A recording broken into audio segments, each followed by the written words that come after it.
Welcome aboard Alex's Animal Ark. My name is Alex and I will be your guide to all the amazing animals that live on our planet. Today we will be learning about the bald Wakari, which was requested by Todd Hospodarski. So what is a bald Wakari? To start with, they're a medium-sized primate about the size of a house cat. They get their name from their bald heads, which are usually bright red. They can reach weights between 2.75 and 3.45 kilograms, and lengths between 15 and 22.5 inches.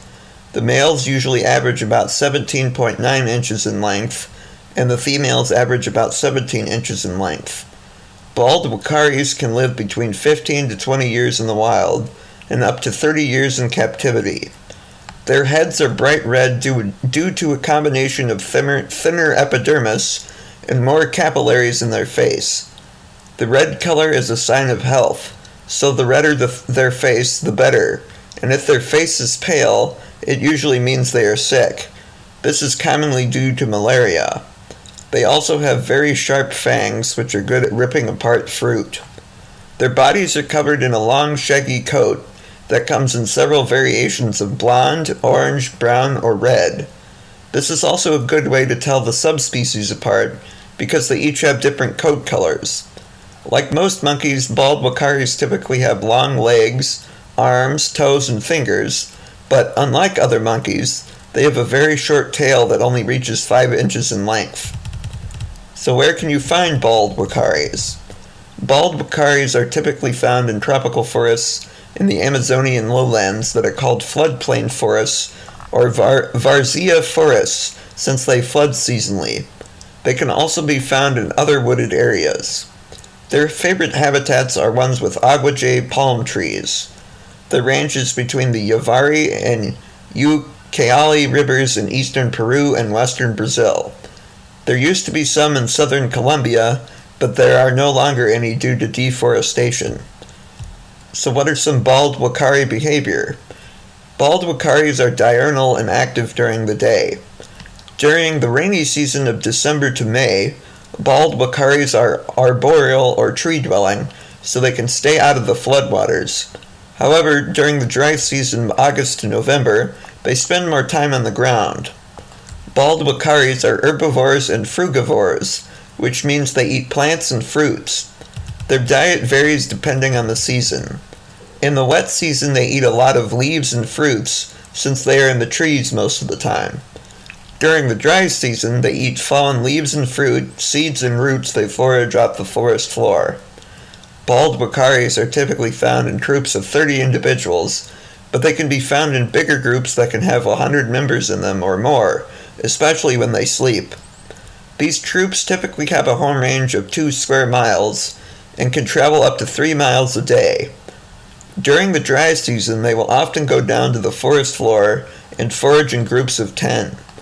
Bald Wakaris typically get around by using all 4 limbs, but they can also walk and jump on 2 legs. Breeding season for bald Wakaris is usually between October and May, and the gestation period is 6 months. The females give birth to 1 baby every 2 years. The babies start to wean at about 5 months old when they add fruit to their diets and eventually grow up. The males will eventually leave their birth troop, while the females will stay with their birth troop. Bald Wakaris have interesting communication methods, which include vocalizations, facial expressions, pheromones, and body language. Their bald heads are also very useful for communication, and they make up to 10 different facial expressions. And now it's time for some bald Wakari fun facts. They are also known as the bald-headed Wakari, the red Wakari, or scarlet fever Wakari. They wag their tails when excited.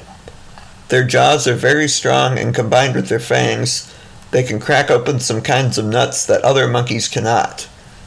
The babies are born with gray faces that eventually turn red.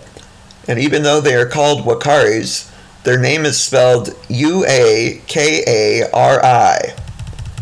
Feel free to go answer the question about whether a gorilla or grizzly bear would win in a fight. The link is in the description, and you can find it on my website as well. Thank you for listening. If you enjoyed it and want to hear more, Feel free to subscribe to Alex's Animal Ark on YouTube, or subscribe on Spotify, Deezer, Stitcher, TuneIn, Amazon Music, Apple Podcasts, Google Podcasts, Overcast, Castro, Castbox, Podfriend, and iHeartRadio.